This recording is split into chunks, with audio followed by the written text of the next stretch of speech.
Hey book fighters, it's Wednesday, it's Sarah, and yes Sarah, it is Wednesday. I totally thought it was Tuesday, and hence I'm recording my video, and okay, it's not gonna change that soon, but it's 8:59 at night, Pacific time.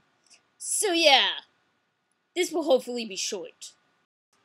So the other book that I was hoping to possibly read along with this, the Voyage of the Dawn Treader, last week, I'm an idiot and had it sent to Pennsylvania instead of San Francisco, so didn't read that. Ended up reading the rest of the Chronicles of Narnia, except for the Silver Chair in the Last Battle, because I spent way too much time fixing Back to the Future, so despite the fact that it only took me like an hour to get through each of these, I didn't get that done. But I got finished with the one that I said I would, which is why I picked short things. Yeah. Now, I picked Voyage of the Dawn Treader, which is, if you go in chronological order, the 5th book, and I don't remember what it is in the publishing order. I don't have that memorized. I used to. I forgot now. But yeah, it's my favorite of all of them. Well, this one, and also The Last Battle. I'm greatly fond of The Last Battle. The thing that I wanted to talk about with these specifically, I mean, there are a lot of things that I could talk about with these, because Chronicles of Narnia was pretty much my introduction to fantasy. It was the first, before I read these, I didn't like fantasy at all. My mom tried to get me to read Lion, the Witch, and the Wardrobe, and I didn't want to have anything to do with it. So, this was basically, to me, what Harry Potter was for basically everybody else. Yeah, this is what I grew up reading constantly over and over and obsessing over and trying to get into.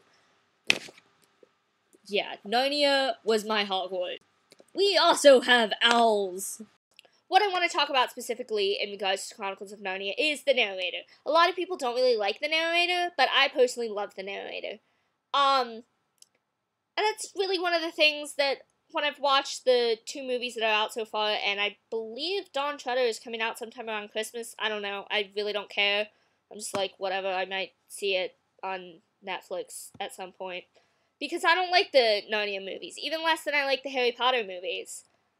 And I think what I miss the most is the narrator. Because the narrator just sets the tone for the entire story. And when you're reading it, it's not even so much, like, say when you read Harry Potter, you're experiencing things along with Harry. That's not the case with Narnia. In Narnia, you're being told a story, and it kind of has this feel to it, especially if you're a kid reading it in the modern era less than when they were originally written. You know, it kind of feels like your grandparent is telling you a story or something, which I always loved being told stories, also reading them. So I greatly enjoy this because there's a lot of things in Narnia that are about story, and yes, they're very blatantly, obviously Christian allegories, which is another thing that a lot of people don't like, and I don't really mind too much. I don't know, I guess because I agree with it, but whatever. I generally hate allegories, though, but Narnia I really love. But I think the reason for that is because it was more like you being told a story, and it kind of had this different feel to it, I guess. Okay, now I'm ceasing to make sense to myself. I can't remember where I'm going, and now I want to start talking about Madeline Lingle, but I don't have time for that. So, I'm going to end this here. I guess my point is, I've always kind of felt like Narnia is more about story than anything else. At least, to me.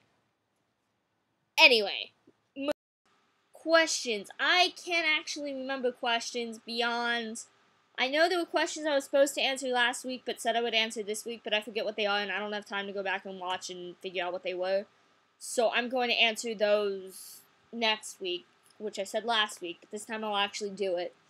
The one I do remember is read an excerpt of your Nano, which the one that I'm actually working on now, although I've kind of, the one that Laura and I are working on, it's not really even for Nano anymore, because obviously we're not going to get 50,000 words, because I haven't written anything for it yet. We've basically just been planning stuff. So, I'm going to answer that one next week as well, and I will actually write something and read it. Yeah. And now for the exciting and fun part of the video that we've all been looking forward to, I'm sure. Dan's punishment. Dan, your punishment, since you eliminated my usual go read this on blog TV for hours and hours and hours on end, and pretty much anything else I could come up with was go somewhere and do something ridiculous, but it's like, well, that would take time, and I couldn't really think of anything. So, your punishment, it is of the go somewhere and do something variety, but it's a very specific somewhere. And because it's so specific, and because of where it is, I'm going to say you don't have to do this until your Christmas break. So then school won't be an issue, and you will actually, I would assume, be actually accessible to it. Yeah, because your punishment, inspired by the work of the great Hans von Hasel, which is, he counts as literature. He does. Dan, you said on Twitter that he was your new literary icon. He counts as literature. So, yeah.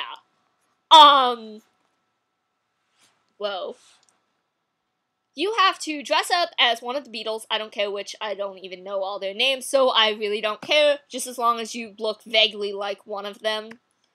As much as you can, at least.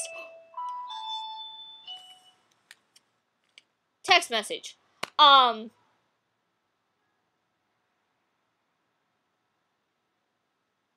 Yeah.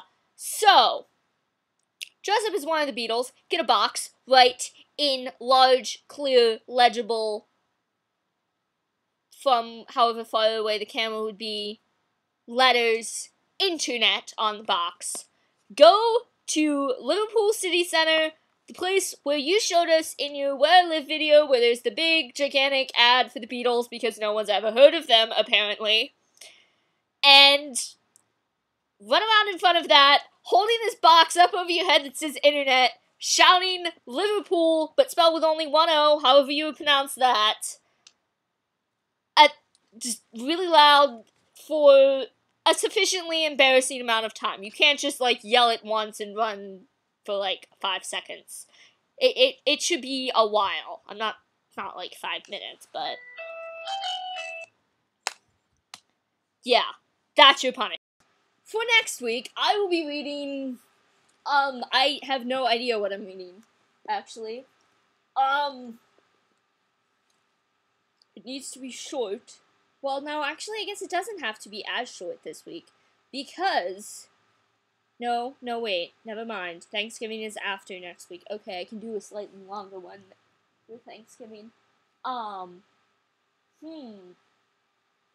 will read, I have a lot to do. I'm going to do another reread. I'm going to reread another one of my favorite books by one of my favorite authors, who I don't think, read at all for Book Fighters yet. Who, actually, this might surprise you, I like a lot better than C.S. Lewis, despite the fact that I've read C.S. Lewis pretty much every other week, it feels like. Madeline L'Engle's An Acceptable Time. Katie, I will see you tomorrow. Or it might be later today, depending on if this video actually cooperates and gets up in time. Yeah. Forgot to mention cover art. Don't want to forget to mention the cover art on these, because I love these cover arts. These are my favorite Narnia cover arts, probably, of the ones that I have seen, the set that I have. The illustrated, which I always, pretty much, well, not always, but generally, if it's good illustrations and ones that I like, particularly if they're kind of, like, soft, I like soft ones. Or, yeah. I like these. They're very bent.